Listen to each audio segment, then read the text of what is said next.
श्रीहरिकोटा,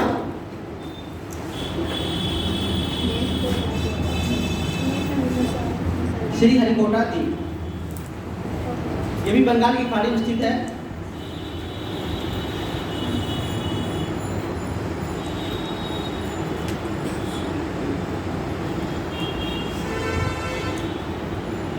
ये आंध्र प्रदेश के पुलिकट झील के मध्य में स्थित है। आंध्र प्रदेश के पुलिकट झील के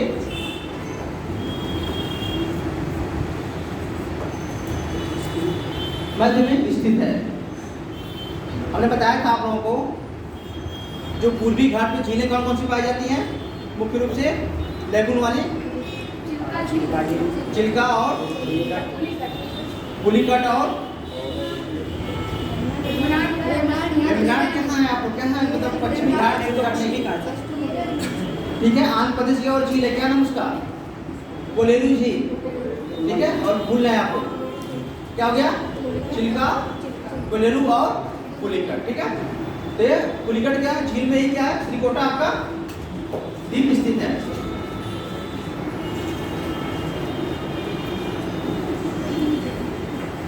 यहीं पर सतीश धवन अंतरिक्ष केंद्र भी स्थित है। इसी द्वीप पर सतीश धवन अंतरिक्ष केंद्र स्थित है। सतीश, हाँ सतीश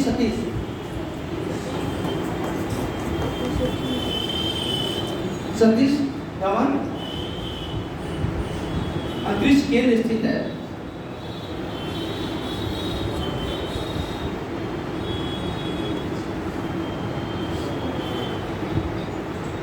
पम्बन द्वीप, हाँ पम्बन द्वीप,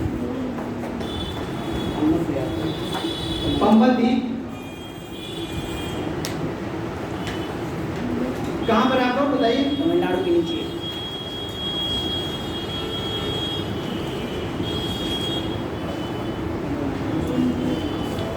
तमिलनाडु और श्रीलंका के मध्य। ये मन्नार की खाड़ी में, ये मन्नार की खाड़ी में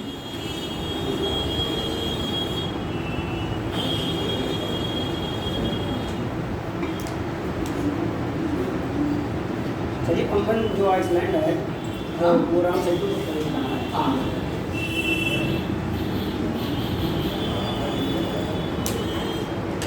एडम्स ब्रिज,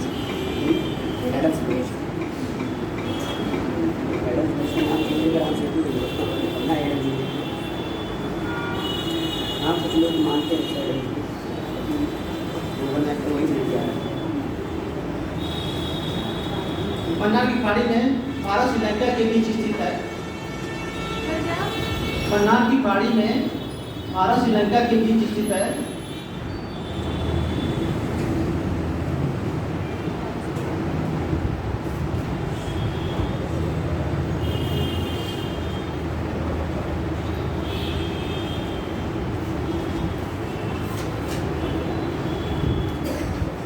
भारत श्रीलंका के बीच स्थित है।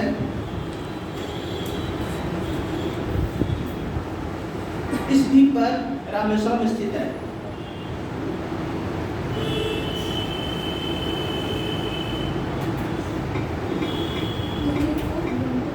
रामेश्वरम स्थित है।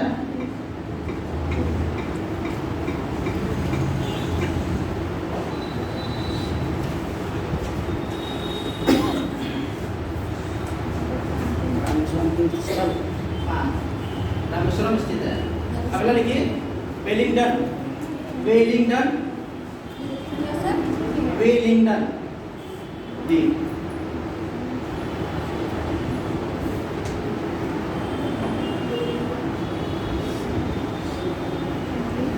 वेलिंगटन, वेलिंगटन द्वीप। ये केरल तट पर, केरल तट पर वेम्बनाड झील में स्थित है। वेम्बनाड,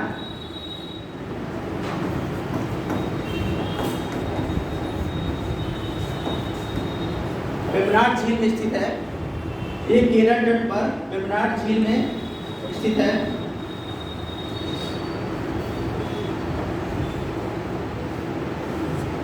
ये एक मानव निर्मित द्वीप है।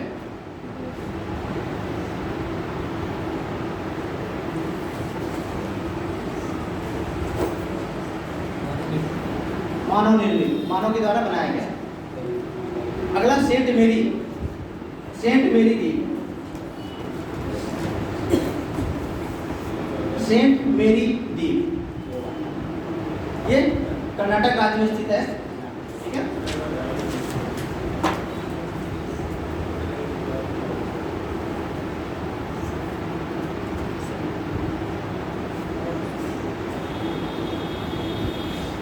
ये कोकोनट द्वीप के नाम से भी जाना जाता है।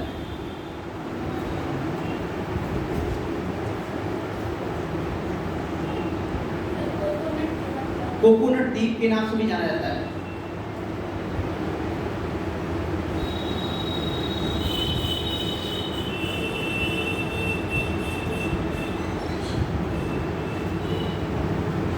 अगला एलिफेंटा द्वीप, एलिफेंटा,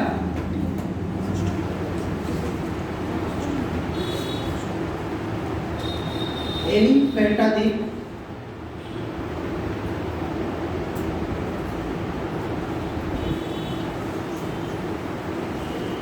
ये महाराष्ट्र में अवस्थित है। अच्छा, मैं जो द्वीप कह रहा हूँ महाराष्ट्र में अवस्थित, इसका मतलब क्या है? महाराष्ट्र के अंदर नहीं, इसका मतलब अरब सागर में, ठीक है, उसके एरिया के अंतर्गत। ठीक है, ध्यान रखिएगा आपको।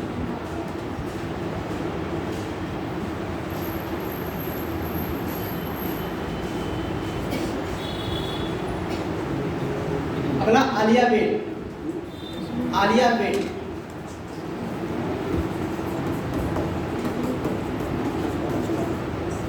आलिया बेट द्वीप। देखिए, आपको गुजरात में आपको मिलेगा वहां पर, ठीक है, जहां नर्मदा नदी गिरती है उस साइड में आपको आलिया बेट मिलेगा।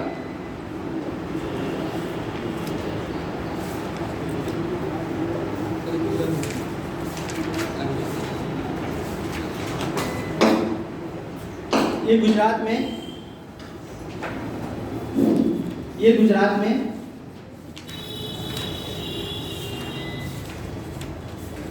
नर्मदा नदी की एस्चुरी, नर्मदा क्या बनाती है? ठीक है, और एस्चुरी और डेल्टा में क्या डिफरेंस है? बहुत ज़्यादा सेडिमेंट लेके जाती है और ज़्यादा एरिया कवर करती है, और उसमें उसकी स्पीड कम हो जाती है क्योंकि वो ज़्यादा दूर से आती है और कटान नहीं करती है ज़्यादा वो। और ये एस्चुरी जो होती है उसकी स्पीड क्योंकि ज़्यादा होती है, इसी वजह से वो मतलब ज़्यादा सेडिमेंट भी नहीं लेके आती है, दूरी भी ज़्यादा नहीं कवर करती है। ठीक है, एस्चुरी ऐसा होता है और डेल्टा ये होता है कि डेल्टा में नदियाँ जो होती हैं एक लंबा सफर तय करती हैं, ठीक है, और अपने साथ क्या लेती हैं? मलबा लेके जाती हैं और साथ लेके जाती हैं, और वो जब समुद्र के मुहाने पाती हैं तो वो समतल हो जाती हैं, उनका वेग क्या होता है? कम हो जाता है, जिससे वो ज़्यादातर वहाँ पर क्या होती हैं, सारा जो भी कण पत्थर रहते हैं वहाँ पर क्या करती हैं, वो लोग डिपोजिट करती हैं, जिससे एक बहुत बड़ा क्षेत्र क्या होता है? भितरगांव में मलका और डेल्टा का निर्माण करता है। एस्चुरी में क्या होता है कि एस्चुरी वहाँ बनती है जहाँ पर नदियाँ छोटे मार्ग का अनुसरण करती हैं और मलबा अपने साथ ज़्यादा नहीं लेके जाती हैं। जैसे हमारे यहाँ का भारत की नर्मदा और ताप्ती, ये भ्रश घाटी से बहती है और थोड़ा बहुत जो मलबा साथ में जाता है इनके, तो वो क्या होता है, मलबा समुद्र के द्वारा वो मलबा को उसको अंदर लेके चले जाता है नहरों के द्वारा, फिर उस यानी वहाँ मलबा का डिपोजिट वो करती भी है हल्का फुल्का, तो समुद्र लहरों को लेकर उसको समुद्र की तली में लेके चला जाता है, जिससे वो क्या होता है, खुला हुआ क्षेत्र होता है। ठीक है, क्लियर है यहाँ पर? चलिए आगे।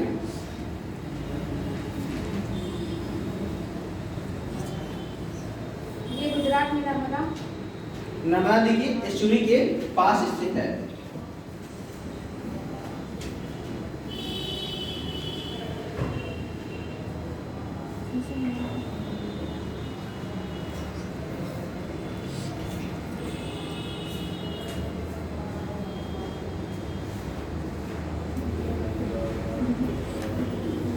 ठीक है, सालसेट द्वीप, सालसेट, मुंबई है।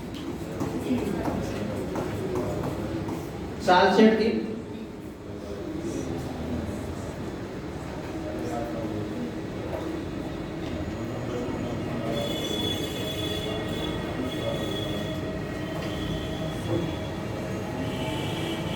ये महाराष्ट्र में स्थित है।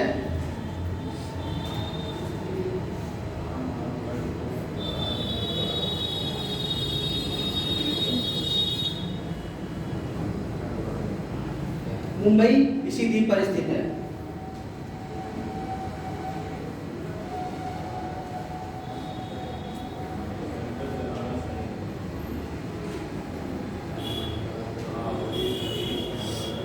ठीक है, आपके छोटे छोटे द्वीप थे और भी बहुत सारे द्वीप हैं। आप लोग एक बार इनको करिएगा, ठीक है। इसके बाद हम लोग देखेंगे आज क्या देखेंगे, भारत की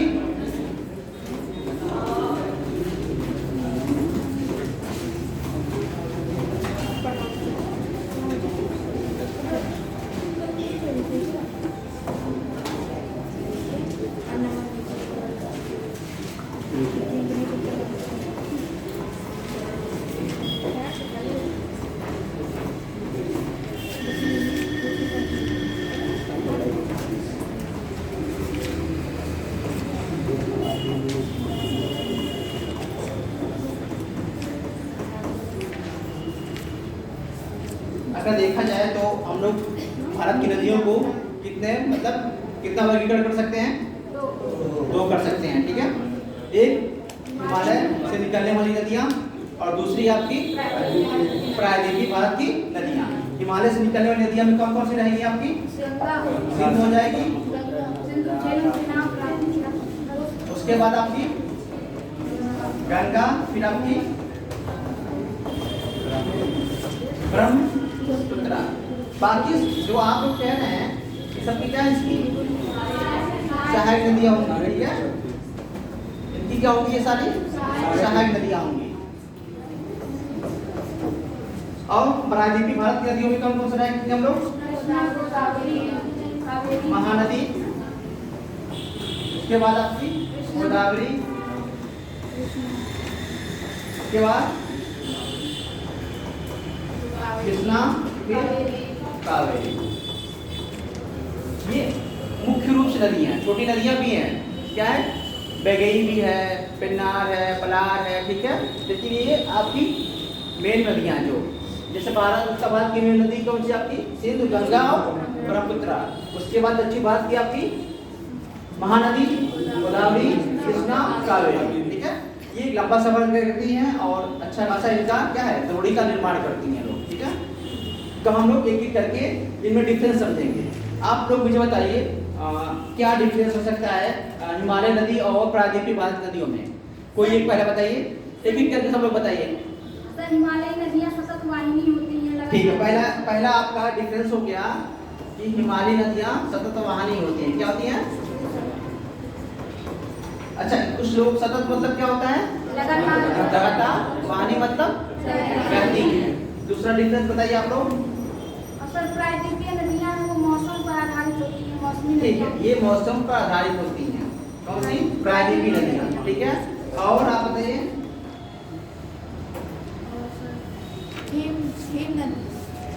हाँ सतत वाहिनी होती हैं, तो ये मतलब हिमवाहिनी है, इसकी वजह से ये सतत वाहिनी है, ठीक है। बरसात भी नहीं हुआ तो भी क्या है, ये बहती रहेंगी, इनमें पानी की मात्रा रहेगी। और दक्षिण भारत नदियाँ क्या होती हैं, मौसम पर आधारित होती हैं। बारिश नहीं होती है तो क्या होता है, ये इनका जलस्तर नीचे चला जाता है, सूखने के लिए कगार पर आती हैं। उसके बाद क्या होता है, गंगा की नदियों में क्या होता है, ये नौगम्य होती हैं, यानी नाव चलाने की होती हैं। दक्षिण भारत नदियाँ क्या होती हैं, वो नौगम्य ये नहीं होती, थोड़ी बहुत होती लेकिन ज़्यादा नहीं होती। उसके बाद अलावा और बताइए, प्रायद्वीपीय भारत नदियाँ क्या होती हैं, उनका सफर क्या होता है, छोटा होता है।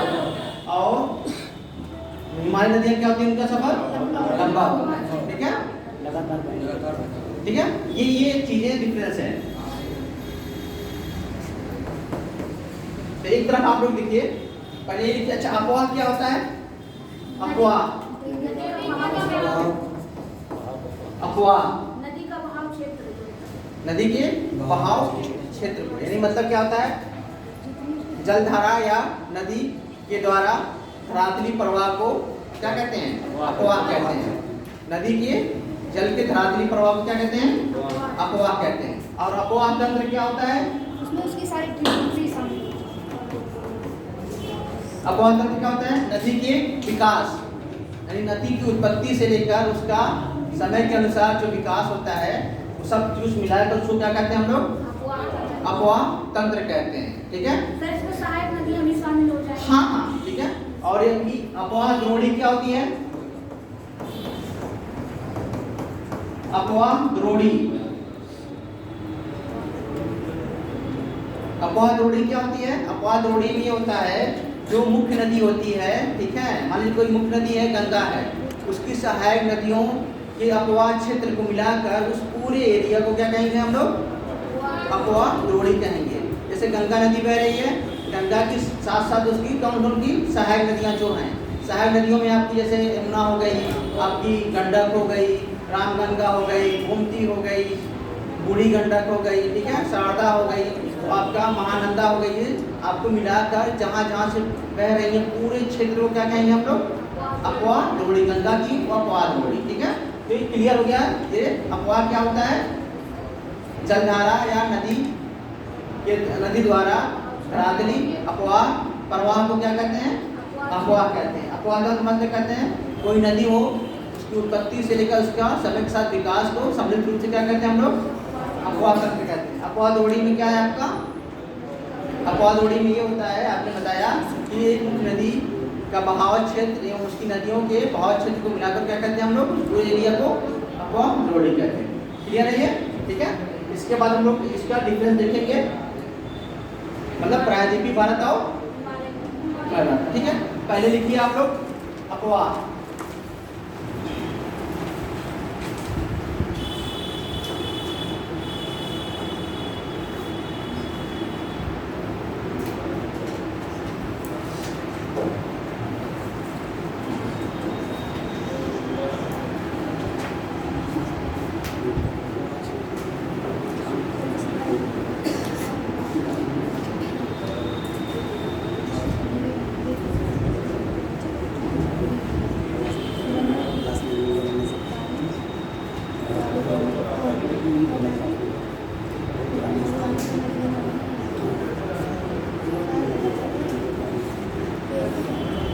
इसमें अपवाह में एक निश्चित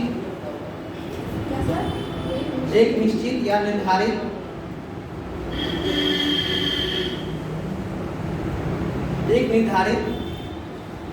जल मार्ग द्वारा जल के प्रवाह को अपवाह कहा जाता है।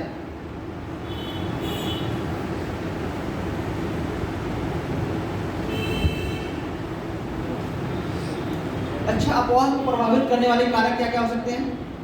ढलान और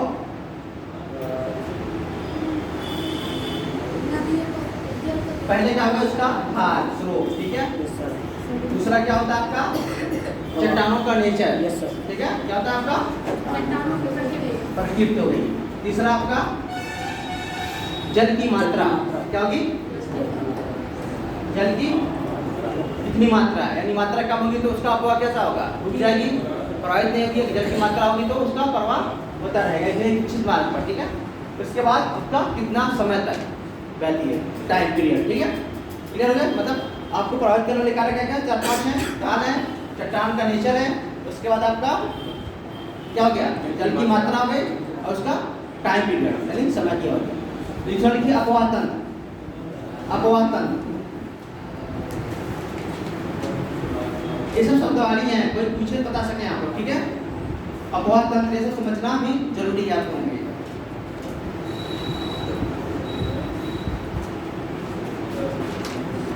अपवाह तंत्र में नदियों की उत्पत्ति से लेकर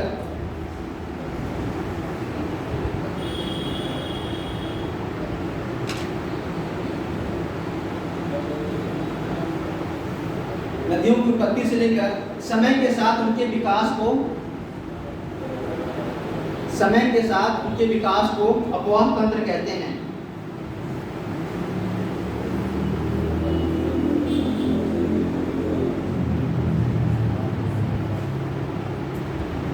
और एक होता है अपवाह प्रतिरूप। क्या होता है? अपवाह प्रतिरूप क्या होता है? प्रतिरूप प्रतिरूप हर चीज का होता है। अगर अपवाह का प्रतिरूप हो, प्रतिरूप का मतलब क्या होता है? मतलब सर वो नदियाँ सब वाणी है या फिर मौसमी आधारित है? नहीं, यूं नहीं होता है प्रतिरूप। हाँ जी, इसका छाया पैटर्न, इसका इंग्लिश क्या होता है? पैटर्न समझ में आ रहा? आप बता सकते हैं आप लोग? यानी मतलब इसके बहने का क्या क्या है, मतलब कैसे बह रही है? आयताकार में बह रही है, गुंफित बह रही है कि वर्गाकार बह रही है, ठीक है? उसका नेचर बताया जाता है, मतलब किस हिसाब से, सुलभ के हिसाब से बह रही है, ठीक है? देखिए अपवाह प्रतिरूप,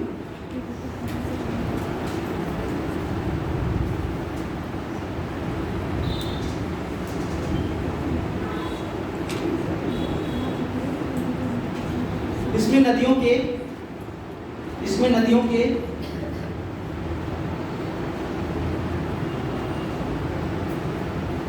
ज्यामितीय रूप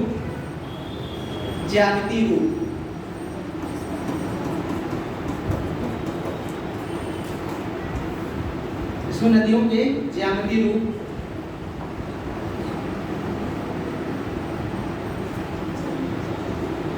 या स्थानिक व्यवस्था से होता है।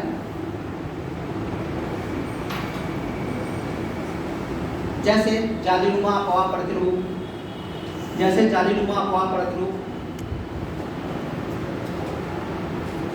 अरी अपवाह प्रतिरूप आदि। जालीनुमा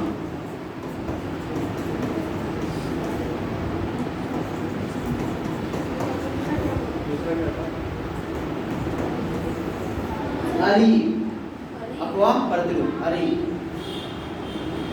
सर जो डेल्टा बनाती है, मतलब कई सारे उसे भी प्रतिरूप ही बोलते हैं। उसी का जैसे होता है, नदी होती है उसका स्वरूप जैसा है, फिर इधर से बह के फिर आके अपना मिलती है, यानी कई रास्तों से होते हुए अपना कैसे तरह बनाती है, उसकी वितरिका जो होती है, ठीक है?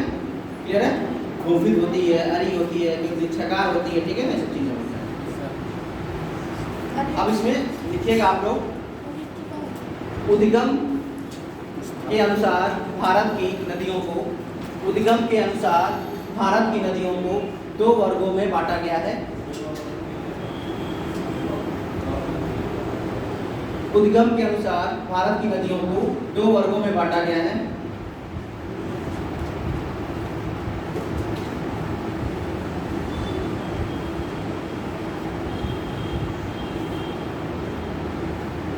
पहला हिमालयी नदियां,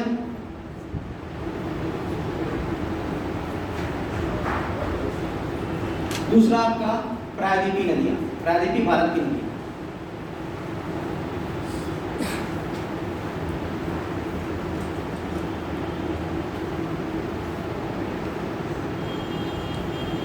ठीक है, थोड़ा थोड़ा डिफरेंस करके लिख लीजिए आप लोग।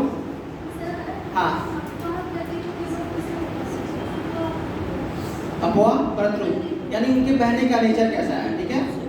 यानी किस हिसाब से वो बह रही है, यानी कौन सा पैटर्न बना रही है, पैटर्न कैसा है उनका आने जाने का, ठीक है? वो होता है। सर वृक्षाकार भी आएगा इसमें? हाँ, आ जाता है उसमें, ठीक है? बहने का वो नेचर, चट्टानों के नेचर को डिपेंड करता है, ठीक है? ढलान कैसा है उसका, ढलान अगर ऐसा है कि कई जगह से है तो कई जगह से होकर वो प्रभावित होगी, ठीक है? अब इसमें लिखिए हिमालयी नदियां, एक तरफ लीजिए हिमालयी नदियां, एक तरफ लीजिए आपने प्रायद्वीपीय नदियां। थोड़ा थोड़ा डिफरेंस करके लिख लीजिए ताकि आप लोग उसको लिख सकें, ठीक है?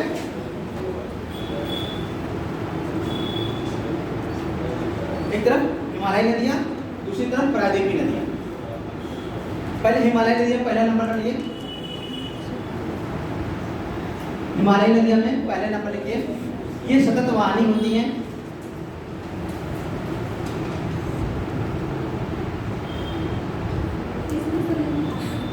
हिमालयी नदियां में ये सतत वाहिनी होती है, इनका स्रोत ग्लेशियर होता है, हिमानी होता है।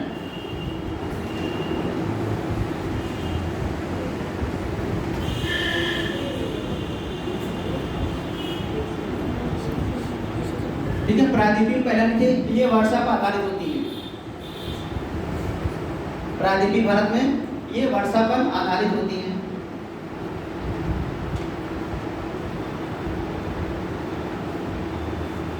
ठीक, हिमालयी नदियां की द्रोणियां बहुत बड़ी होती हैं। द्रोणी समझाया मैंने आपको, द्रोणी क्या होती है, उनका पूरा एरिया, उनकी ट्रिब्यूटरी मतलब सहायक नदियों को लेकर बनाई गई। ठीक है, इनकी हिमालयी नदियों की द्रोणी क्या होती है, बहुत विशाल होती है, बड़ी होती है। उसमें लिखिए प्रायद्वीपीय नदियों की द्रोणियां छोटी होती हैं कंपेयर हिमालय की।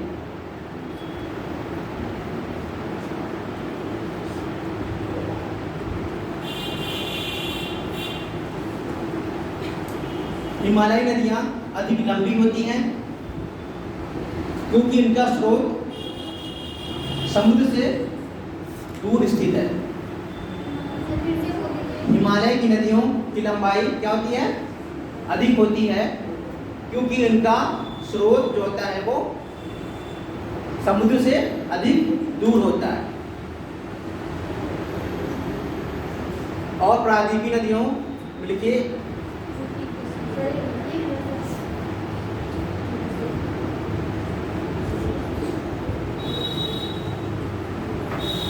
प्रायद्वीपीय नदियां क्या होती हैं, ये हिमालय नदियों के कंपेयर में क्या होती है, तुलना में छोटी होती है।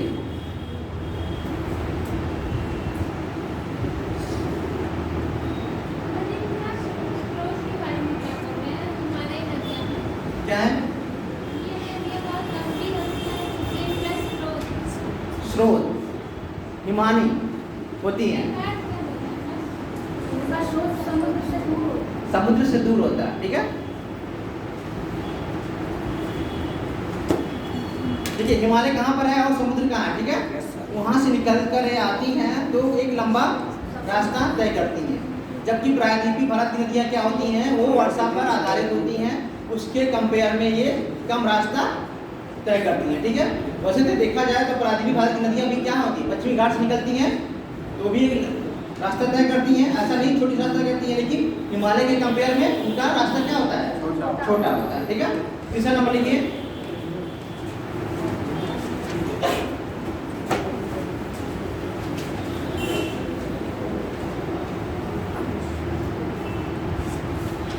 हिमालय नदियां समुद्र में कम गिरती हैं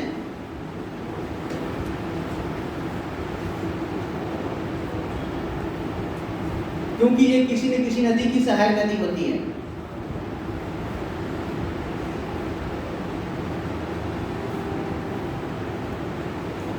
देखा जाए हिमालय से कितनी नदी निकलती हैं आपकी, मतलब रामगंगा, ठीक है, गंडक, महानंदा, कोसी, बहुत सारी नदी निकलती हैं, लेकिन जाकर कौन गिरती है, सिर्फ एक नदी समुद्र में, गंगा गिरती है। समझ में आया ये स्टेटमेंट हमारा। ठीक है, अगला लिखिए उस दूसरे वाले में प्रायद्वीपीय भारत की नदियां, प्रायद्वीपीय भारत की अधिकतर नदियां समुद्र में गिरती हैं। प्रायद्वीपीय भारत की अधिकतर नदियां समुद्र में गिरती हैं।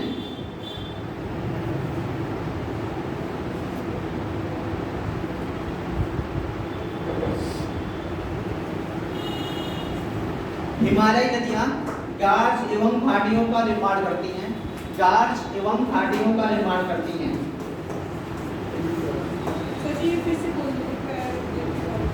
प्रायद्वीपीय नदियां अधिकांश समुद्र में गिरती हैं। ठीक है, अधिकतर क्या होती है, हाँ जी, कौन सा, गार्ज एवं घाटियों का निर्माण करती है, गार्ज एवं घाटियों का निर्माण करती हैं। ठीक है, जबकि प्रायद्वीपीय भारत की नदियां ऐसा कुछ नहीं करती थी। प्रायद्वीपीय भारत की नदियां घाटियों का निर्माण नहीं करती हैं। गार्ज कैनियन में क्या डिफरेंस है, गार्ज क्या होता है, गार्ज नहीं मालूम, वो यू शेप बनाती है और वो बी शेप का इरोजन करती है। यू शेप बनाती नहीं है, यू शेप हिमानी बनाती है, गलती मत करिएगा। यू शेप क्या बनाती है, नदियां क्या बनाती हैं? वी से बनाती हैं। यू से क्या बनाती हैं? हिमानी बनाती हैं।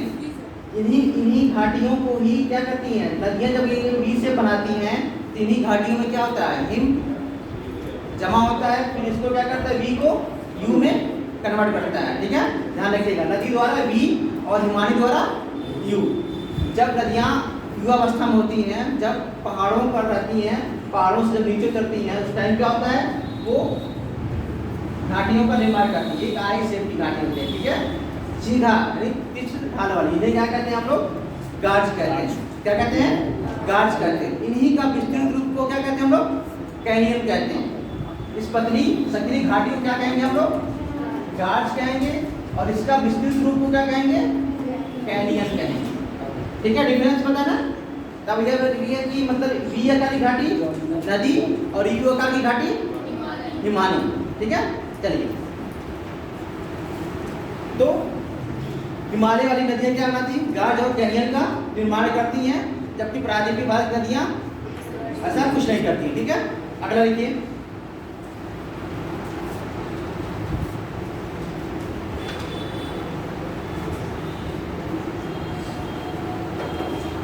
हिमालय की नदियां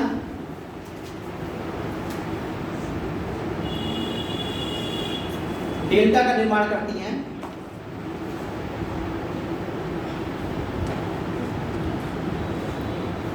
हिमालय की नदियां डेल्टा का निर्माण करती हैं, जबकि प्रायद्वीपीय नदियां एस्चुरी एवं छोटे डेल्टा का निर्माण करती हैं। एस्चुरी एवं छोटे डेल्टा का निर्माण करती हैं।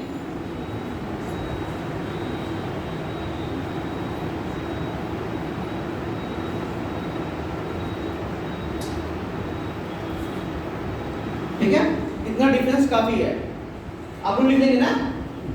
इसके बाद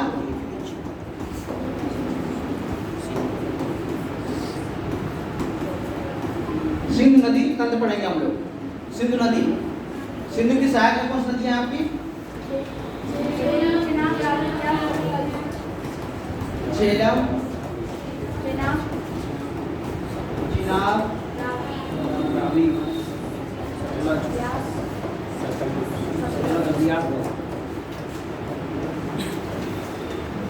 ठीक है। झेलम कहाँ निकलती है आपकी? वेरीनाग से। ठीक है,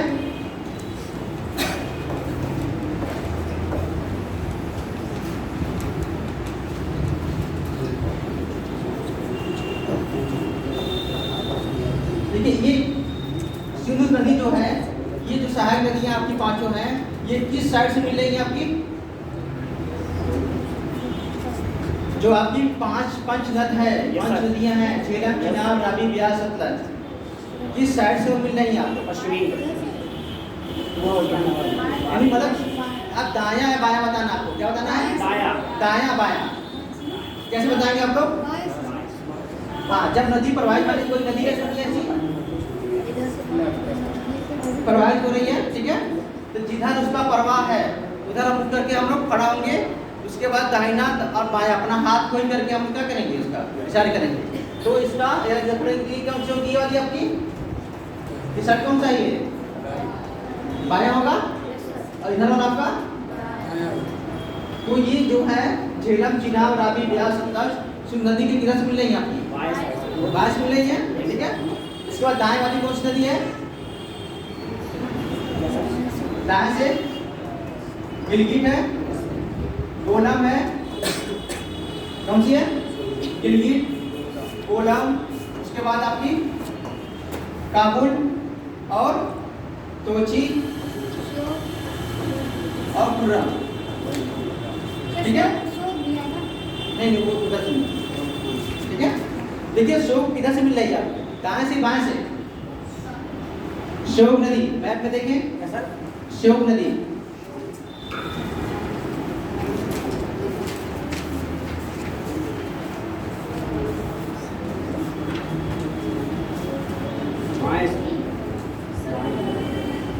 पास मिली है? नहीं मिला मैप में?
मिल रही है, सतलज, रावी, ठीक है। इसी टाइप पर सतलज की छोटी नदी कौन सी है?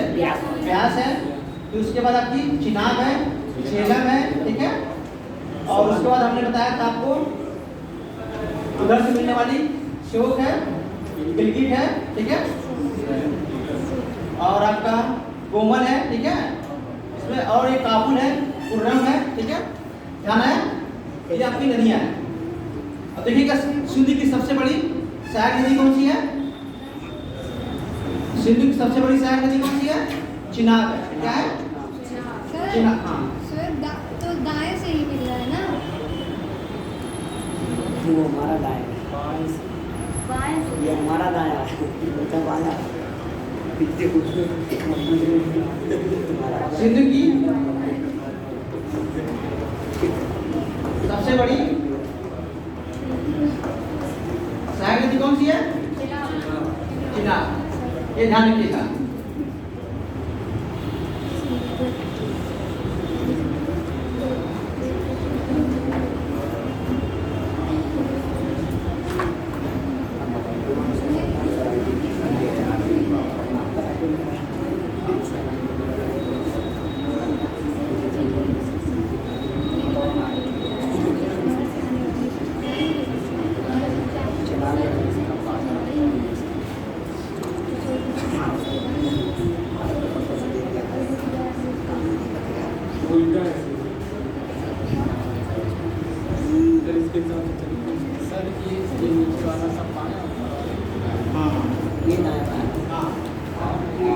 ठीक है, क्योंकि नदी क्या होती है? ऊपर से नीचे आ रही है, ठीक है।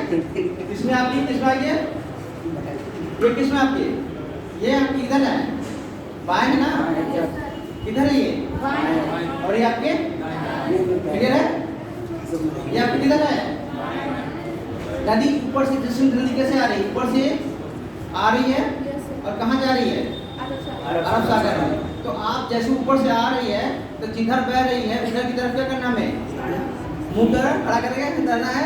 उसके बाद दायां और बायां देख लेना है, ठीक है। ये क्लियर हो जाएगा, इसमें कोई दिक्कत नहीं। चलिए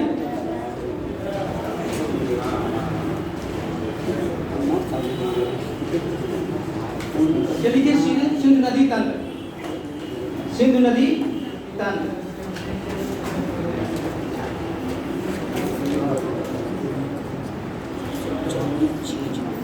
इसमें लिखिए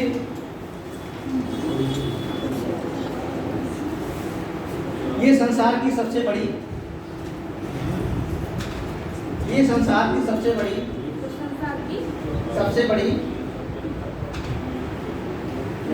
शुरू है क्या? ये संसार की सबसे बड़ी नदी द्रोणियों में से एक है। नदी द्रोणियों में से एक है।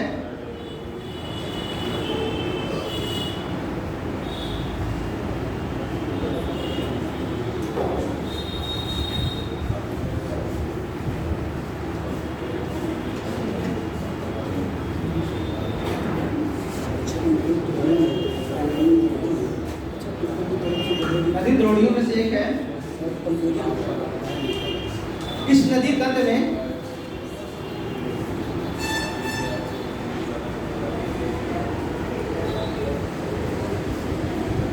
तंत्र में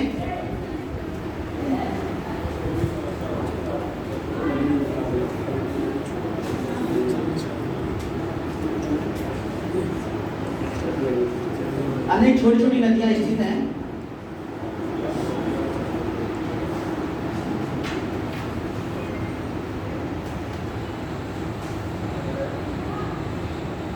अनेक छोटी छोटी नदियां स्थित हैं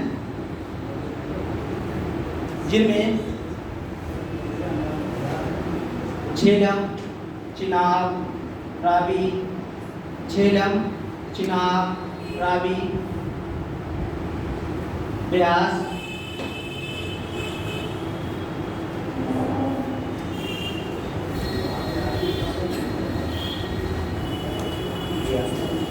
सतलज,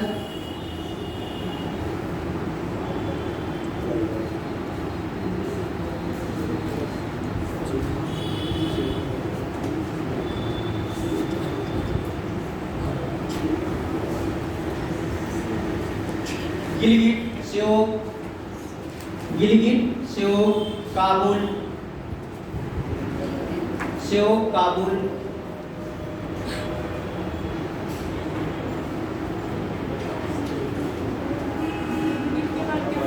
गिलगिट सेओ काबुल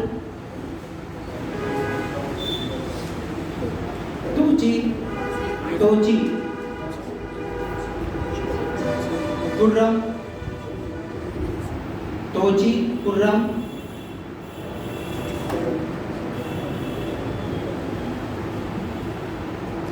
आदि नदियां स्थित हैं।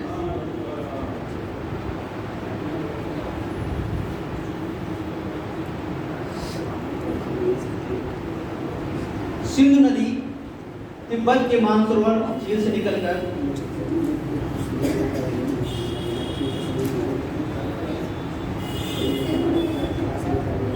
सिंधु नदी तिब्बत के मानसरोवर झील से निकलकर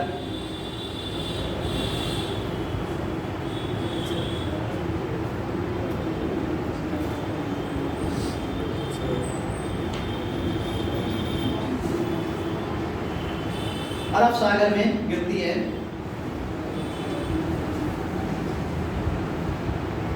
जी मानसरोवर वाला जो माउंटेन रेंज में कौन सा माउंटेन?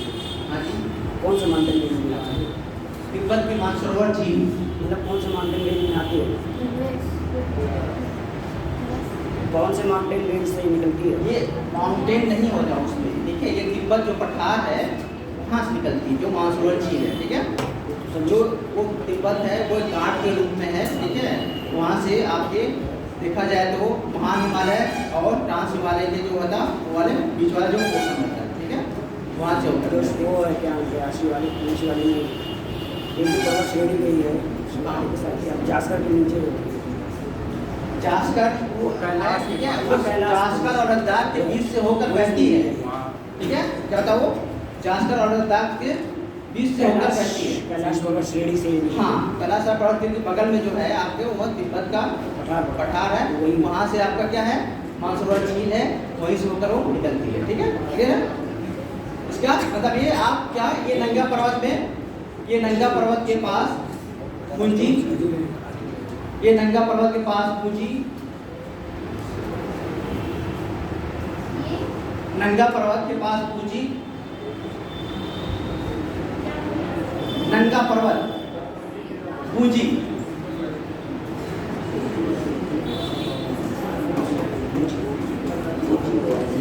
पूंजी, ठीक है, पूंजी नामक स्थान पर,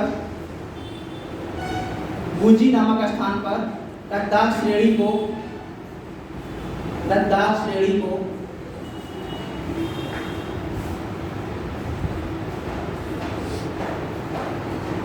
काट कर गाज का निर्माण करती है। लद्दाख श्रेणी को काट कर गाज का निर्माण करती है। गाज मैंने बताया, गाज और कैनियन का डिफरेंस क्या है? गाज खड़ी ढलान वाले होते हैं, ठीक है। गाज एक पतली क्या है आपकी एक खड़ी आई आकार की घाटी है, इसी का विस्तृत रूप को क्या कहते हैं? कैनियन कहते हैं, ठीक है। सिंधु ये क्या है? पूर्ववर्ती नदी है, पूर्ववर्ती नदी है, पूर्ववर्ती नदी है।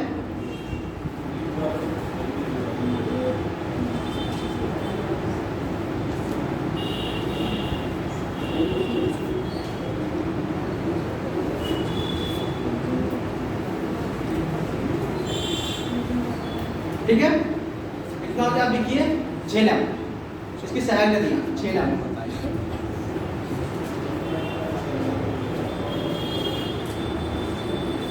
झेलम सिंधु की सहायक नदी है, झेलम सिंधु की सहायक नदी है।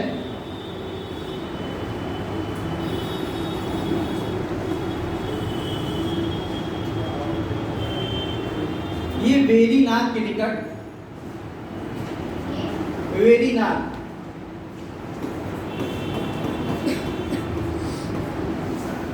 वेरीनाग के निकट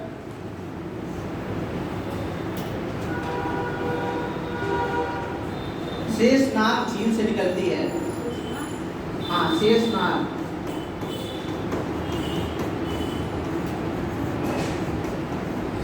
झील से निकलती है। ठीक है, ध्यान रखना है आप लोगों को इसमें कि कहाँ से निकल रही है और कहाँ गिर रही है। ठीक है, और इस पर कौन कौन से क्या है डैम बने हुए हैं। नदियों के बारे में क्या लिखना आपको ज़्यादा, कहाँ से निकल रही है और कहाँ गिर रही है, और इस पर कौन कौन से डैम बने हैं और किस राज्य से होकर ये बह रही है। ठीक है, और कौन सी कैपिटल, कौन सी राजधानी इसके तट पर स्थित है। सर झेलम किस पर्वत श्रेणी से आती है? झेलम किस पर्वत श्रेणी से आती है? झेलम किस पर्वत श्रेणी से?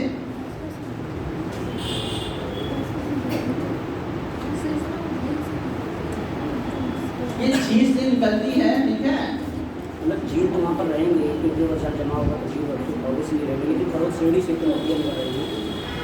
देखिए आप पहला क्या था आपका काराकोरम था, Yes, sir. फिर आपका लद्दाख था। Yes, sir. लद्दाख और जास्कर के बीच से सुन नदी बह रही है। Yes, sir. फिर उसके नीचे क्या होता है, जास्कर के नीचे आपका कैलाश श्रेणी पड़ता है। कैलाश आता है, उसके नीचे तो हिमालयन आ जाता है। जलाश के नीचे हिमालय रहता है। हमने सीढ़ी में क्या बताया था, ऊपर से बताओ। ऊपर है हमारा वो क्या काराकोरम, हाँ, लद्दाख, जास्कर, पीर पंजाल, तो जास्कर नीचे क्या है, जास्कर के नीचे पीर पंजाल, तो आपकी झेलम क्या है पीर पंजाल, उसके नीचे से यहाँ पे। ठीक है, क्योंकि सुन नदी किसके बीच बह रही है, जास्कर क्या नाम है उसके, लद्दाख और जास्कर के नीचे से आ रही है। लद्दाख और जास्कर के बीच बह रही है। जास्कर नीचे कौन सी सीढ़ी है, पीर पंजाल। फिर पंजाल है। फिर वहाँ से बगल से क्या होती है, उसके नीचे कौन सी नदी है आपकी, झेलम है।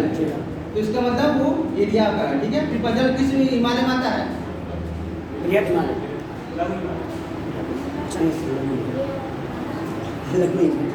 इसका मतलब वो लघु हिमालय है। ठीक है, कुछ चीज़ें ऐसी होती हैं जो आपको खुद मतलब क्या करना रहता है, उसको ऑप्शन में रख के देखा जाता है। ठीक है, क्या करना है आपको, ऑप्शन में रख के देखा जाता है कि मतलब हाँ ठीक है, मतलब इस नदी ऊपर निकल रही है। ठीक है, फिर ये किस नदी से बह रही है, जास्कर और उसके बारे में, फिर उसके नीचे आपकी झेलम नदी है। तो कौन सी पर्वत श्रेणी आएगी, तो ध्यान रखना इस चीज़ का। ठीक है, मतलब होता है आपका काराकोरम, लद्दाख, जास्कर, ये आपकी किस में आते हैं, काराकोरम में आते हैं। ठीक है, काराकोरम में आते हैं। उसके बाद महान हिमालय आता है, फिर इसके बाद आपका फिर पंजाब श्रेणी आती है, लघु हिमालय। ठीक है, तो ये ध्यान रखना आपको। क्लियर, और देखिए कोई भी मतलब स्पष्ट रूप से क्या है उसको डिवाइड नहीं किया गया है। ऐसा में मतलब ये नहीं कि हाँ ये बाउंड्री खींच दी गई है, मतलब एक इधर एक इधर है, ऐसा वहाँ नहीं है। चलिए आगे, वेरीनाग ये शेषनाग झील से निकलती है। ये झील श्रीनगर,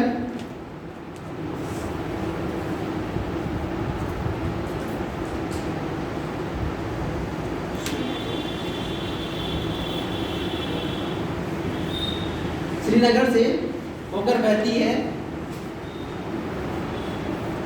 एवं वुलर झील से भी होकर बहती है। वुलर झील से होकर ये बहती है नदी। हाँ, वुलर यानी वुलर कहते हैं ना उसको नगर में। ठीक है,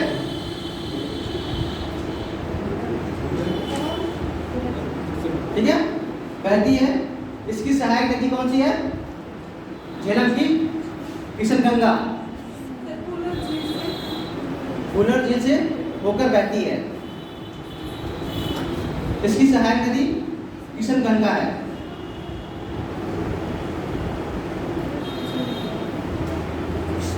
ये चिनाब नदी में जाकर मिल जाती है।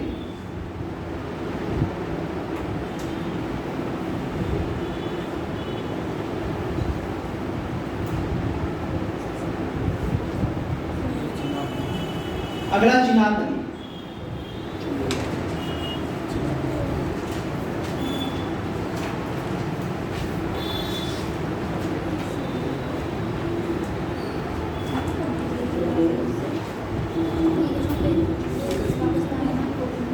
अगला क्या है आपका चिनाब नदी।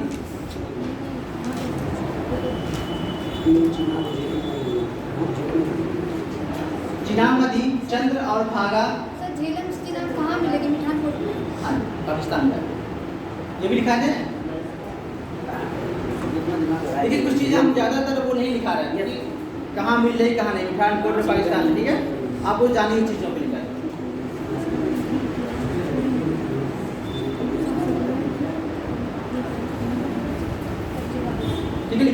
चिनाब नदी, ये चंद्र और भागा दो सरिताओं के मिलने से बनती है। क्या क्या सर? ये चंद्र और भागा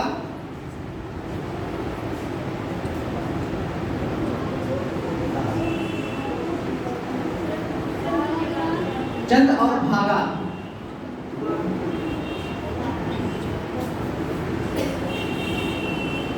दो सरिताओं के मिलने से बनती है।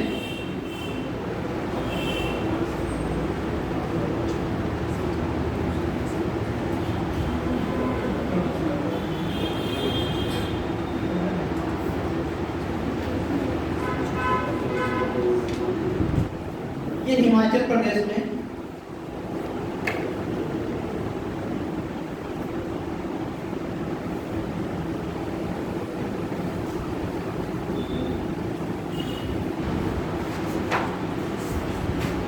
हिमानी से निकलती हैं। हिमाचल प्रदेश में स्थित हिमानियों से निकलती हैं।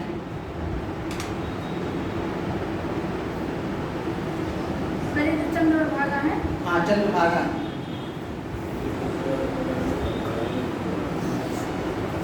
चिनाब सिंध की सबसे बड़ी सहायक नदी है।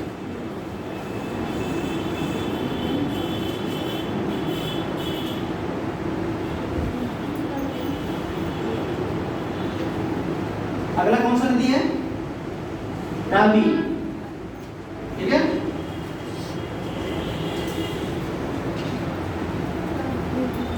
अगला रावी।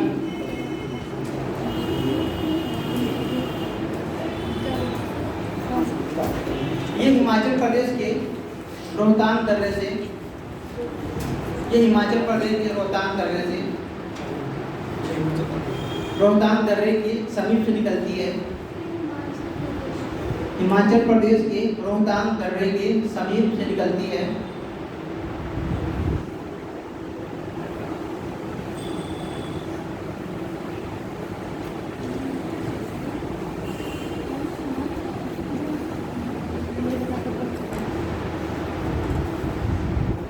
ये चिनाब की सहायक नदी है।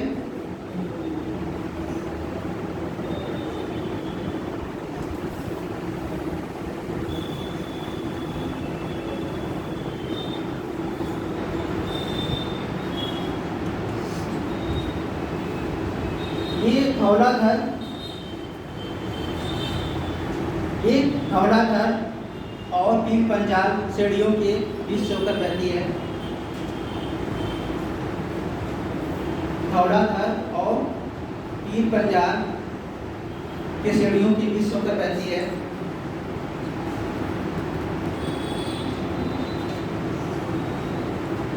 अगला ब्यास नदी।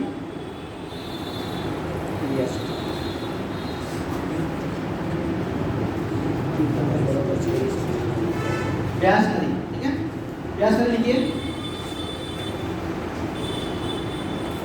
ब्यास नदी रोहतांग दर्रे के निकट से निकलती है।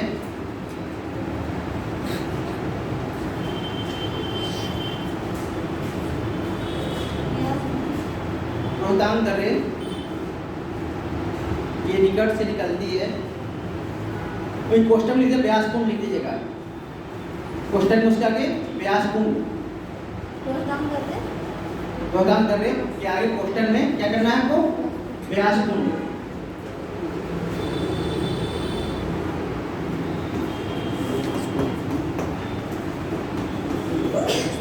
कुंड से निकलती है।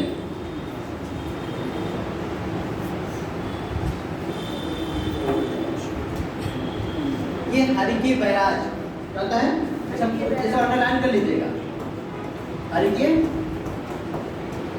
बैराज के समीप सतलज नदी से मिल जाती है। हरिके बैराज में सतलज नदी से चिनाब में नहीं मिल रही है। किसमें मिल रही है? बाकी नदियां चिनाब में मिल रही थी, लेकिन ये किसमें मिल रही है? आपके सतलज में मिल रही है। और इंदिरा गांधी नहर कहाँ निकाली गई है? हाँ जी, ठीक है, यही से, यहाँ से हरिके बैराज से दोनों नदियां आपस में मिलती हैं। फिर यहीं से क्या करना है? इंदिरा गांधी नहर को निकाला गया है, पूछा जाता है। ठीक है, ध्यान रखिए, नीचे अंडरलाइन करवाया। लिख लीजिए हरिके बैराज से, इसी में लिख लीजिए हरिके बैराज से, हरिके बैराज से भारत की सबसे लंबी नदी, सॉरी नहर, भारत की सबसे लंबी नहर इंदिरा गांधी नहर निकाली गई है।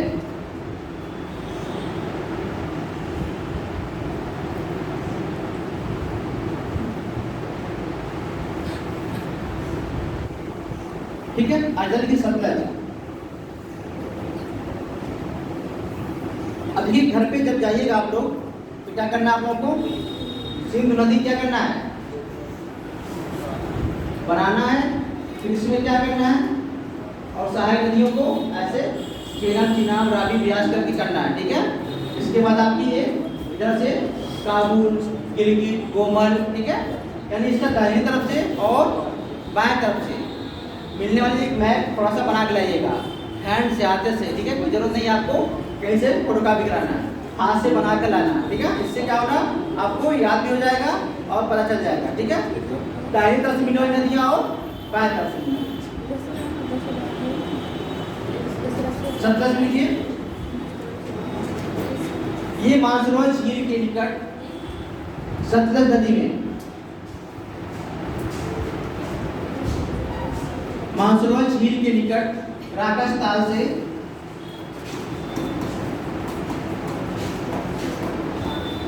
राकस ताल, यानी राक्षस जो बोलते हैं इसको प्रोनाउंसिएशन का। ठीक है, राकस ताल से निकलती है।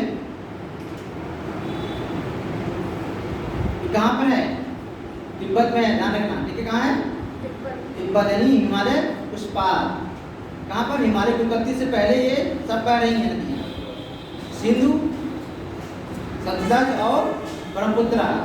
ये हिमालय की उत्पत्ति से ही पहले से क्या कर रही है, बह रही है। ठीक है, हिमालय की उत्पत्ति के बाद क्या करती हैं, महान हिमालय को काटती हैं, फिर लघु हिमालय को काटती हैं, फिर उसके बाद शिवालिक को काटती है अपना बह, इसलिए इन्हें क्या कहते हैं हम लोग, पूर्ववर्ती नदी। ठीक है, चलिए ये एक पूर्ववर्ती नदी है।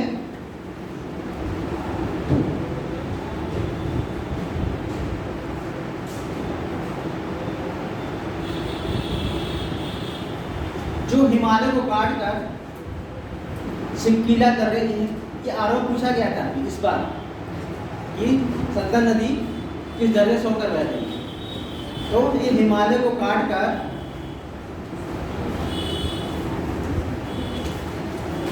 सिमकीला दर्रे से होकर भारत में प्रवेश करती है। ये हिमालय को काट कर सिमकीला, सिमकीला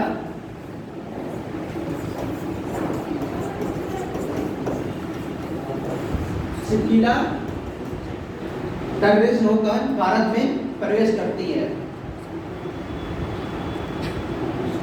ठीक है,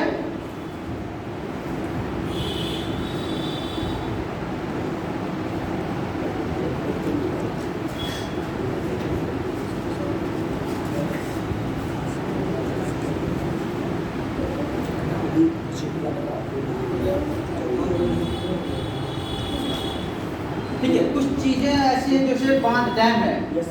डैम को क्या करना है आप लोगों को, डैम आप लोग करके लाएंगे, किसको कराना पड़ेगा मुझे, बांध। जैसे सतलज नदी पे कौन सा बांध है, ठीक है, झेलम पे कौन सा बांध है, ठीक है, आपके रावी पे कौन सा है, तो ये आप लोग करके लाएंगे एक बार, होमवर्क रहेगा आप लोग के। ठीक है, क्लियर है, कर लेंगे ना। चलिए, और बाकी जो छोटी छोटी नदियां हैं उसमें कोई ज़्यादा उसका इंपॉर्टेंट रोल नहीं है, जैसे गिलगित हो गया, गोमन हो गया, आपका श्योक हो गया, ठीक है, तुजू हो गया, कोरम हो गया। ठीक है, ये सब का कोई ज़्यादा वो नहीं है, लेकिन जो मेन था पंच नदी, ये आप लोगों को मैंने कराया है।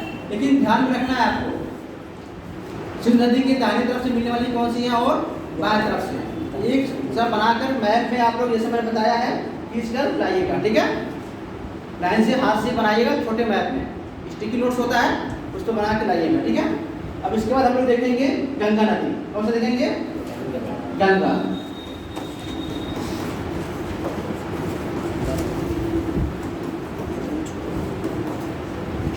ठीक है, गंगा नदी कहाँ से निकलती है आपकी?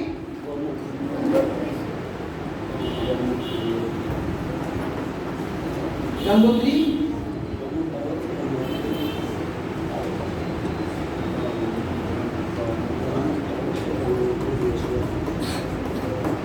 गोमुख गंगोत्री से निकलती है और ये कहाँ गिरती है आपकी? बंगाल की खाड़ी में गिरती है। देखिए गंगा नदी शुरुआत में किस नाम से जानी जाती है? भागीरथी के नाम से जानी जाती है। धीरे पहले यहाँ निकलती तो किस नाम से?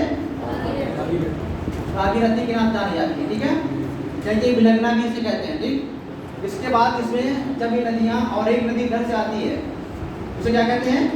अलकनंदा। क्या बोलते हैं? अलकनंदा। दोनों जहाँ मिलती है वहाँ कौन सा प्रयाग होता है? देव प्रयाग होता है। ठीक है, कौन सा प्रयाग होता है? देव प्रयाग होता है। तो ध्यान रखना है, गंगा नदी को पहले किस नाम जानते हैं हम लोग? भागीरथी के नाम से। ये क्या गंगोत्री से निकलती है, फिर आगे बढ़ती है, फिर एक अलकनंदा नदी मिलती है, तो उसके बाद गंगा कहलाती है। इसके बाद यहाँ से ये क्या कहती है?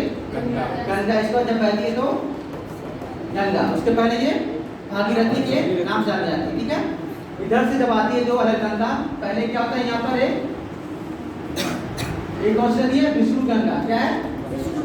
विष्णु गंगा। और ये गौरी गंगा। ठीक है, जब दोनों नदियाँ मिलती हैं तो यहाँ कौन सा प्रयाग बनता है? विष्णु प्रयाग बनता है। कौन सा प्रयाग? विष्णु प्रयाग बनता है। ठीक है, फिर ये आगे बढ़ती हैं, फिर इधर से एक नदी आगे मिलती है नंदाकिनी। कौन सी नदी? नंदाकिनी आती है। नंदाकिनी आती है, फिर इसमें अलकनंदा। जब ये क्या पहले गौरी गंगा था, फिर विष्णु गंगा था। ठीक है, दोनों मिलती है तो क्या कहलाती है? फिर बाद में उसके बाद कौन सी नदी नाम कहती है? अलकनंदा। ठीक है, तो अलकनंदा और नंदाकिनी मिलती है तो यहाँ कौन सा प्रयाग होता है? नंद प्रयाग होता है। ठीक है, फिर इधर से एक और नदी आती है, पिंडार आती है। क्या आती है? पिंडार। ये यहाँ पर जब मिलती है कौन सा प्रयाग बनता है? कर्ण प्रयाग बनता है। ठीक है, तो सीक्वेंस में ध्यान रखना आपको। पहले क्या आपका? विष्णु प्रयाग, फिर आपका नंद प्रयाग, फिर आपका कर्ण प्रयाग। ठीक है, फिर इसके बाद आपकी इधर से एक नदी आती है। कौन सी नदी? मंदाकिनी। तो फिर यहाँ मिलती है तो रुद्र प्रयाग बनता है। ठीक है, क्लियर हो गया आपका? पहले क्या आपका? विष्णु प्रयाग, फिर आपका नंद प्रयाग, फिर आपका कर्ण प्रयाग, फिर आपका रुद्र प्रयाग।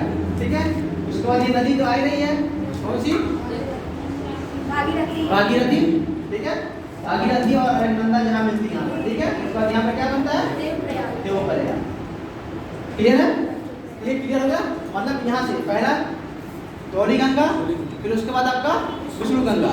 दोनों नदियाँ आपस में मिलने के बाद आपकी कौन सी नदी प्रयाग बनता है? विष्णु प्रयाग। फिर दोनों नदियों में मिलने के बाद एक नदी कौन सी बनती है? अलकनंदा। अलकनंदा, फिर उसके आपके बाएं साइड से मिलती है नंदाकिनी। उसके बाद आपका कौन सा प्रयाग बनता है? नंद प्रयाग। ठीक है, नंद प्रयाग। उसके बाद आगे आते हैं नंदाकिनी, मतलब ये अलकनंदा और पिंडार। इसके बाद कौन सा बनता है आपका? कर्ण प्रयाग। फिर उसके बाद आपका आता है बाएं तरफ से मंदाकिनी आती है, तो मंदाकिनी नदी और आपका अलकनंदा दोनों मिलती है। उसके बाद कौन सा आपका? रुद्र प्रयाग। फिर अलकनंदा और भागीरथी मिलती है तो देव प्रयाग। ठीक है, तो हमेशा क्या करना है आपको? अलकनंदा क्या है? कॉमन है। यहाँ पर क्या है? अलकनंदा को रखना है एक साथ, हमेशा अलकनंदा रहेगी। बाद में नदियों और उसके साथ जो नदियाँ आएंगी वो बारी बारी क्या होंगी? चेंज होंगी। उनके चेंज होने से वो प्रयाग का नाम क्या होगा? बदलेगा। ठीक है, क्लियर है? ये एक सीक्वेंस में आ जाएगा, क्योंकि एक बार पूछा गया था आपका कि सीक्वेंस में लगाइए, सबसे ऊपर सबसे उत्तर में कौन सा प्रयाग है? तो सबसे उत्तर में कौन सा प्रयाग है आपका? विष्णु प्रयाग। ठीक है, क्लियर है?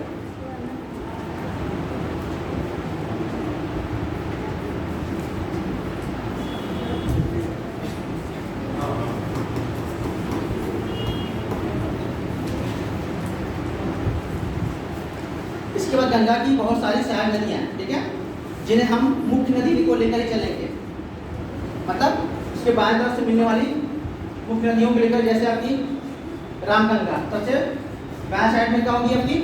रामगंगा। क्या होगी? राम। ठीक है, उसके बाद आपकी गोमती होगी, घाघरा। ठीक है, घाघरा क्या बोलेंगे हम लोग? सरयू नदी भी कहते हैं, बूढ़ी गंडक, गंडक। ठीक है, कोसी। और सबसे लास्ट में बाहर मतलब गंगा मिलने वाली सारी नदी कौन सी है? महानंदा। क्या है? सबसे अंतिम में।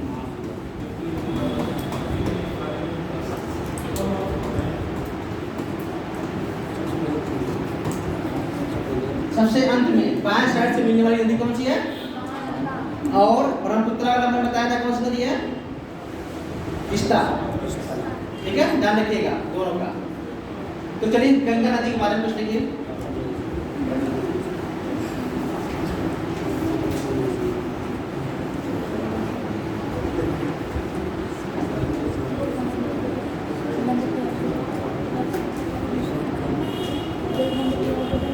ये मैप बना लीजिएगा आप लोग। ठीक है, ये देखिए विष्णु गंगा है, ये आपकी धौली गंगा है, ये धौली गंगा, ये विष्णु गंगा, ये आपकी विष्णु प्रयाग। ठीक है, एक मतलब ऐसे कर लीजिए, जैसे बी से विष्णु होता है, बी एंड। ठीक है, उसके बाद आपकी ए, फिर उसके बाद आपका क्या होता है? आर, फिर आपका देव, डी, वी एन के आर डी। ठीक है, ऐसे भूलेगा नहीं। क्या होता है आपका? वी एन के आर डी, सीक्वेंस हो जाएगा। ठीक, तो ये आपका भूलेगा नहीं, सीक्वेंस हो जाएगा, आपको याद करना है, लेकिन बना लीजिएगा जरूर। चलिए गंगा नदी बारे में लिखिए। गंगा नदी,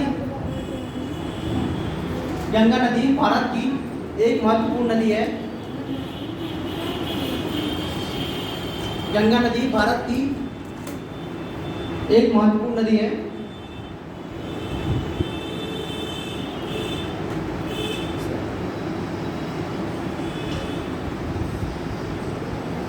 ये भारत की सबसे लंबी नदी है। ये भारत की सबसे लंबी नदी है।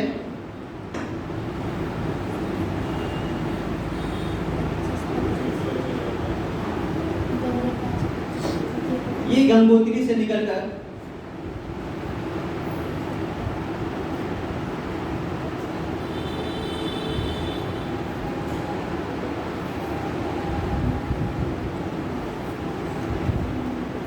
उत्तर प्रदेश, बिहार, पश्चिम बंगाल,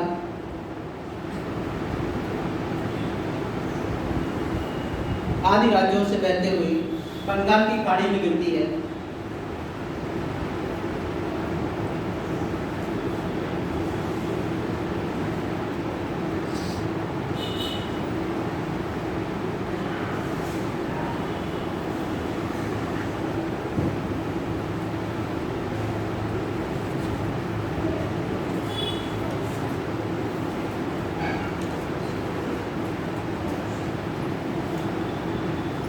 उत्तरकाशी जिले में गंगा भागीरथी के नाम से जानी जाती है।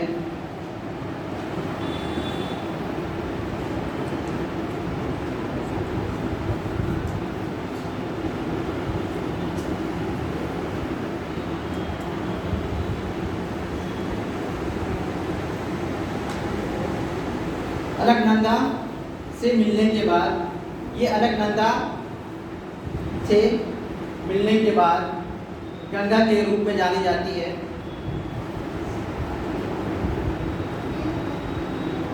अलकनंदा के मिलने से बाद ये गंगा के रूप में जानी जाती है।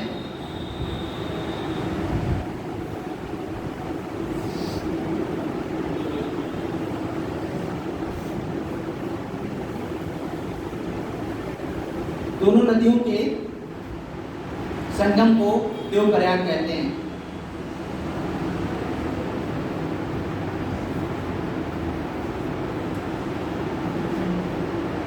दोनों नदियों के संगम को देव प्रयाग कहते हैं।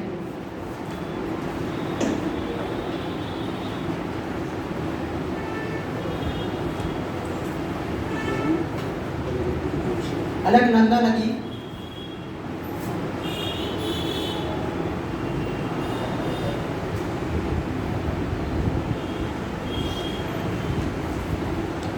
अलकनंदा नदी विष्णु गंगा एवं धौली गंगा के मिलने के बाद अस्तित्व में आती है,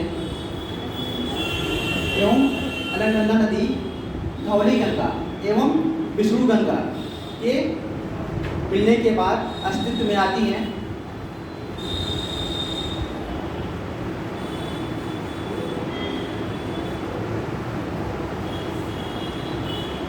इन दोनों नदियों के मिलने को विष्णु प्रयाग कहते हैं।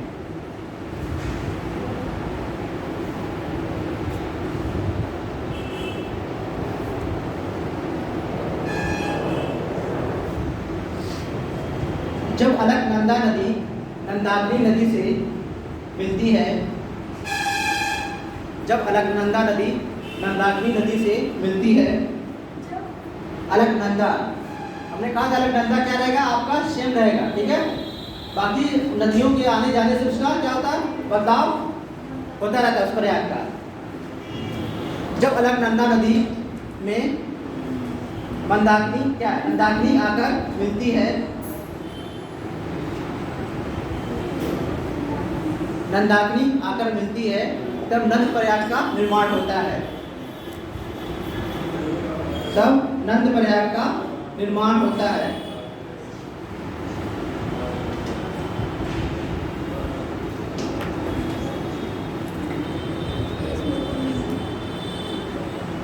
इसके बाद अलकनंदा नदी में पिंडार नदी आकर मिलती है। अलकनंदा नदी में पिंडार नदी आकर मिलती है और कर्ण प्रयाग का निर्माण होता है।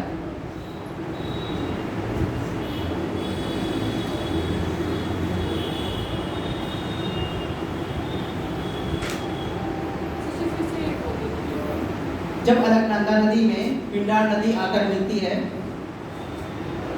तब कर्ण प्रयाग का निर्माण होता है।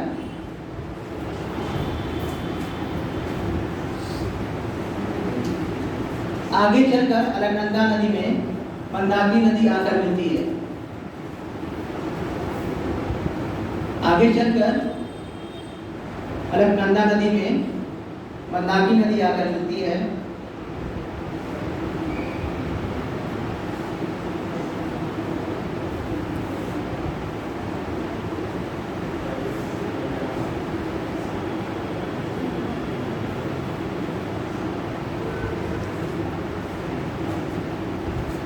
इससे रुद्र प्रयाग का निर्माण होता है। रुद्र प्रयाग का निर्माण होता है।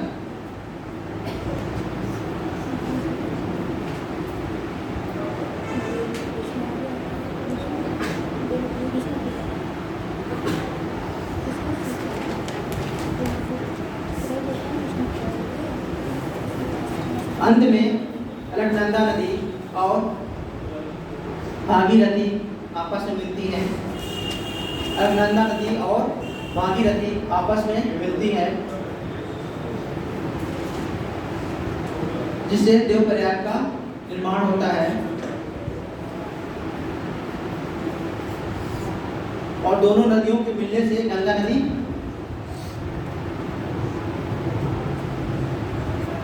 दोनों नदियों के मिलने से गंगा नदी के नाम से जाना जाता है।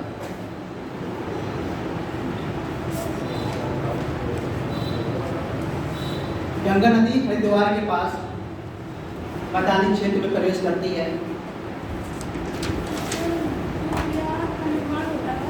देवप्रयाग का निर्माण होता है, उसके बाद गंगा के नाम से जाना जाता है।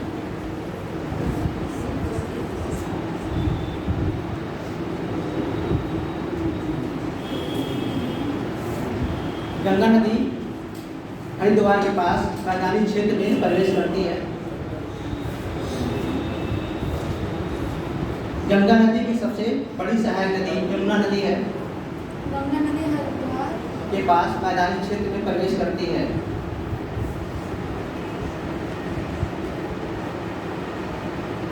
गंगा की सबसे बड़ी सहायक नदी यमुना नदी है।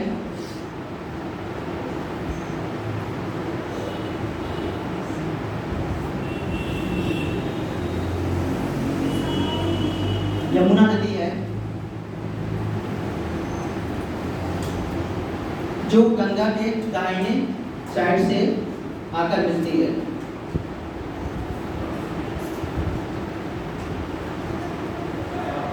किस साइड से? दाहिने साइड से।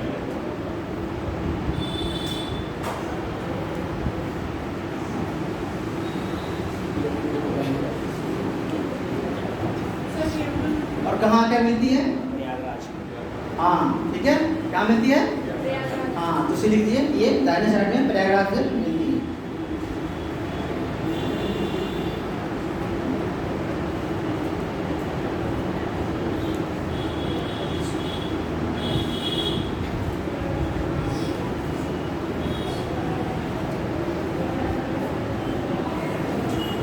ये क्वेश्चन पटना के पास जो बेगूसराय वाला क्षेत्र है, तो वहाँ पर 4-4, 5-5 नदियाँ एक साथ मिल जाती हैं। तो वहाँ का क्षेत्र को इतना फेमस नहीं है, प्रयागराज क्यों उतना नहीं है? प्रयाग देखिए नाम दिया जाता है, ठीक है, वो ऐसा नहीं कि जहाँ भी मिल जाएगी वहाँ नाम दे दिया जाएगा, तो वो अपना वो भी तो एक इम्पोर्टेंस हाँ संगम है, वो बहुत बड़ा संगम ही कहा जाएगा। अपने यहाँ प्रयागराज से बड़ा समुद्र तो वही है। देखिए संगम मतलब ये होता है कि जैसे कि जहाँ पर उसका कुछ पौराणिक महत्व है, ठीक है, ऐसा नहीं होता कि किसी भी नदी कोई भी मिल रही है, जैसे कि छोटी छोटी नदियाँ बहुत सारी मिल रही थी तो संगम कह देंगे हम। वही संगम है। संगम होता है, लेकिन ये समझ नहीं जहाँ पौराणिक उसका महत्व होता है तो वो उसके दिया जाता है, ठीक है। कुछ चीज़ें ऐसी होती है जिनको आप लोगों को खुद क्या करना है, कॉमन सेंस लगाना है चीज़ों को, आखिर ऐसा क्यों यहाँ पर क्यों उसका महत्व है। अब जैसे ये होता है कि आप ही लोगों में से आप ही लोग कई लोग हैं, आप लोग ग्रेजुएशन पास होता है, लेकिन कुछ लोग एडीएम बन जाते हैं, कुछ लोग क्या करते हैं नहीं बन पाते हैं, कुछ लोग प्राइवेट सेक्टर में चले जाते हैं, लेकिन क्या होता है उसका महत्व उनका बढ़ गया, जो उस चीज़ को पा लिया उनका महत्व हो गया, जिनका नहीं हुआ वो उनकी वैल्यू नहीं रही। तो वही है, उस नदी का क्या है, आपने पढ़ा होगा वेद में, ठीक है, तो वेद में आपकी उन नदियों का क्या है, वर्णन है, जिसमें आपका गंगा का है, सिंधु का है, ठीक है, आपका सरस्वती का है, तो ये नदियों का वर्णन है और उनका क्या है धार्मिक महत्व भी है, इसलिए उनके मिलने से वो बड़ी प्राचीन काल से ही उनका क्या होता है कर्मकांड करते आ रहे हैं, चीज़ों को बढ़ाते आ रहे हैं, ठीक है, इसलिए उसका ये वैल्यू है, ठीक। तो ये आपका ये हो गया, इसमें आपका सहायक नदियाँ जो जो हैं आपकी बहुत टाइम देते हो तो वहाँ पूछा करो, ठीक है, क्लास में नहीं, ठीक है। जैसा ये है कि आपके बाएं साइड से मिलने वाली, ठीक है, जो है आपकी कौन सी होगी, पहला रामगंगा हो गया, ठीक है, घाघरा हो गया, शारदा हो गया, गोमती हो गया, ठीक है, गोमती की सहायक नदी कौन सी एक है, सही, ठीक है, वो हो गया, फिर आपकी कोसी हो गई, फिर आपकी गंडक, बूढ़ी गंडक और लास्ट में महानंदा। इधर से आपकी यमुना, यमुना मिले सबसे बड़ी, उसके बाद आपकी यमुना की कौन सी चंबल है, चंबल की कौन कौन सी सहायक नदी आपकी है, पार्वती है, काली सिंध है और छिपरा है और बनास है, ये आपकी क्या है, ये चंबल की है, तो चंबल किसकी सहायक नदी है, यमुना की है, ठीक है। इसके बाद आपकी बेतवा, केन, सोन, ये गंगा की, तो ये नदियों का है आपका ट्रिब्यूट, मतलब उसकी सहायक नदी है, ठीक है।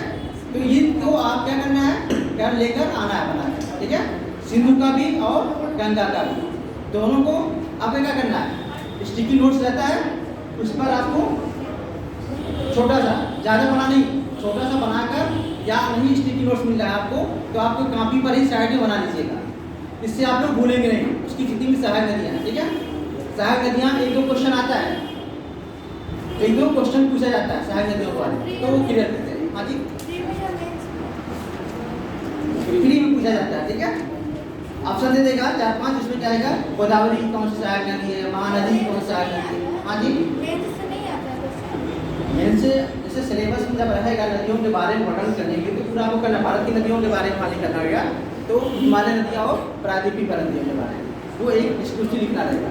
पहले आपको क्या करना है, उनकी सहायक नदियों को देना पड़ेगा, गोदावरी की, कृष्णा, कावेरी और गंगा और ब्रह्मपुत्रा और सिंधु नदी, ठीक है। पहले क्या करना आपको, सिंधु और गंगा को बना के लाना, ठीक है। सर बैठे हुए हैं, कल लेकर आएंगे हम लोग।